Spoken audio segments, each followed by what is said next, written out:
A gente sempre pensa que os filmes de ação são totalmente fora da realidade, não é? Afinal, como um soldado poderia eliminar todo um complexo cheio de bandidos? Na verdade, já houve casos assim. Acontece que os livros estão cheios de histórias de soldados fazendo coisas tão corajosas que eles hesitam em colocá-los em filmes por medo de matar o realismo. Quer um exemplo? Confira comigo esses 3 soldados que iremos conhecer agora.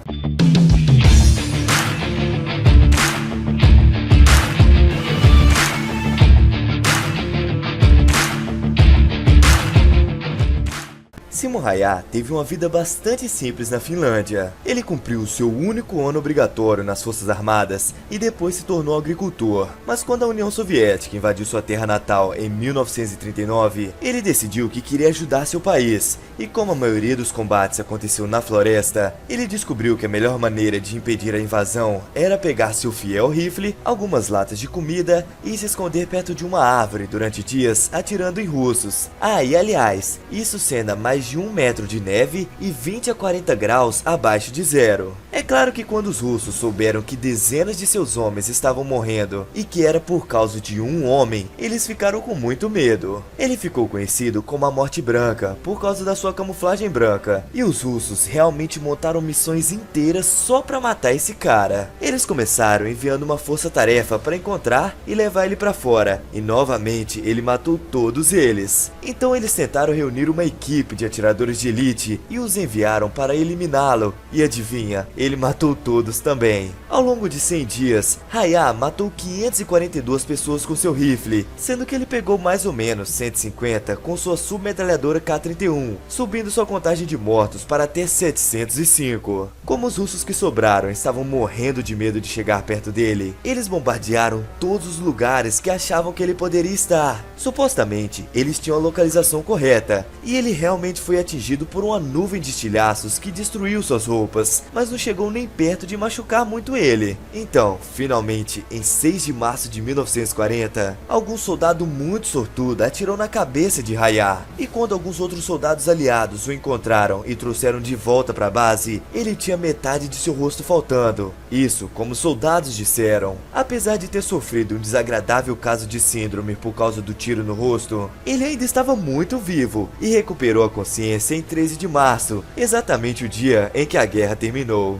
Yongedra Singh Yadav era membro de um batalhão de granadeiros indiano durante o conflito com o Paquistão em 1999. Sua missão era escalar o Tiger Hill, uma montanha gigante na Índia, e neutralizar os 3 bunkers inimigos no topo. Explicando melhor, isso significava escalar um enorme penhasco de gelo sólido. Como eles não queriam subir tudo com machados de gelo, eles decidiram que mandariam um deles para cima, e ele prenderia as cordas ao penhasco enquanto ele ia, para que todos pudessem escalar por ela. Yadav, o protagonista da nossa história, se ofereceu. A meio do caminho do penhasco gelado, os inimigos que estavam em outra montanha o viram e abriram fogo, usando primeiro um RPG e depois usando fuzis por todo o penhasco. Metade de seu esquadrão foi morto, incluindo o comandante, e os demais ficaram separados e desorganizados. Afinal, o ataque foi brutal. Yadav, apesar de ter sido baleado 3 vezes, continuou subindo, e quando ele chegou ao topo, um dos bunkers abriu fogo com metralhadoras. Yadav correu em meio ao tiroteio e jogou uma granada dentro da janela, e essa matou todo mundo lá dentro. A essa altura, o segundo bunker tinha uma boa visada e abriu fogo, então ele correu para eles, pegando munição dos que já haviam morrido, e matou os 4 homens fortemente armados lá dentro. Enquanto isso, o restante de seu esquadrão chegou ao topo do penhasco. Quando eles olharam para ele, pensaram que ele estava maluco ou alguma coisa do tipo, mas então eles pegaram o terceiro bunker sem problema nenhum. Por sua bravura e pura valentia, Yadav recebeu o Paramvir Chakra, o mais alto prêmio militar da Índia. Ao contrário da medalha de honra, o chakra é dado apenas como o mais raro dos raros que está além do dever e que na vida normal é considerado impossível de fazer. E é verdade, viu pessoal? Você realmente tem que quebrar as leis da realidade apenas para ser elegível. Esse prêmio só foi concedido 21 vezes e 2/3 das pessoas que ganharam morreram no processo.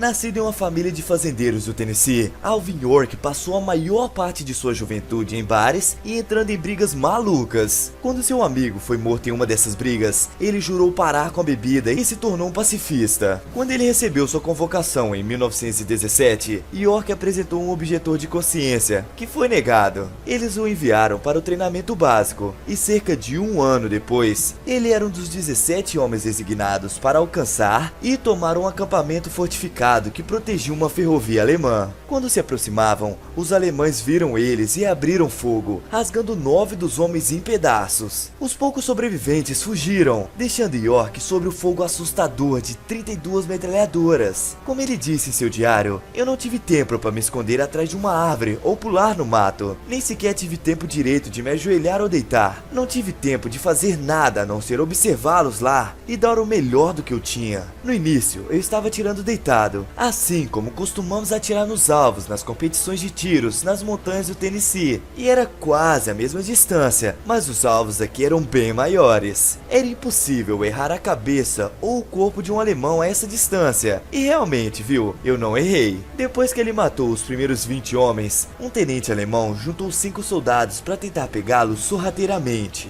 York pegou seu Colt 45, que só tinha 8 munições, e matou todos eles, uma prática que ele comparou a atirar em perus selvagens em casa. Já chegado nesse ponto, o tenente alemão Paul gritou perguntando se York era inglês. E sobre isso, pessoal, na Primeira Guerra Mundial, ninguém realmente levou os americanos muito a sério, e para ser mais sincero, todos pensavam neles como alguns novatos. O tenente imaginou que aquele soldado maluco e maravilhoso deveria ser algum tipo de super-homem inglês, e quando York disse que ele era americano, o tenente respondeu: meu Deus, se você parar de atirar, eu faço eles desistirem. Então 10 minutos depois, 133 homens vieram andando em direção aos restos do batalhão de York. O tenente Woods, superior de York, a princípio pensou que era um contra-ataque alemão, até pelo menos que ele viu York, que o saudou e disse o seguinte: soldado York com prisioneiro, senhor. Quando o oficial assustado perguntou quantos eram, York respondeu o seguinte: honestamente, tenente, eu não sei. Mas e aí, pessoal, deixa eu saber se vocês gostaram do vídeo. Já deixa o joinha aí pra me apoiar e se inscreve no canal se você não é inscrito, beleza? Muito obrigado pra quem assistiu até aqui, um abraço e até a próxima.